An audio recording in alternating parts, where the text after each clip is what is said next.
আপনি টোটালিভাবে যখন ভালো হয়ে যাবে তখন মনে করবেন যে আপনি সুস্থ। কারণ যখন ইনসুলিন নিয়ে সাইডে যখন ডায়াবেটিস কমলো না। হ্যাঁ হ্যাঁ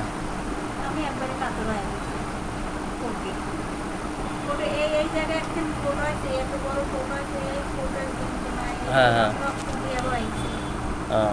এই সমস্যা সেই সমস্যা দেখা গেল।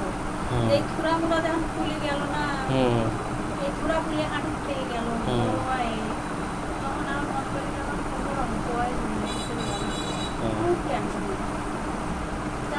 চিন্তা করার দরকার নেই। ফটো 3 দিন খোলা কমে গেছে। ওই ডায়াবেটিস প্রচুর পরিমাণে ছিল, ইনসুলিন নিলেন, ইনসুলিনেও যেহেতু ডায়াবেটিস কমতেছিল না। এখন মনে করেন যে যেহেতু আল্লাহ দিলে ডায়াবেটিস এগুলাতে কমতেছে, হ্যাঁ, সেহেতু আর অন্য কোনো মেডিসিনের আপনার আর প্রয়োজন হবে না। এখন আপনার এইগুলাই ঠিক। কি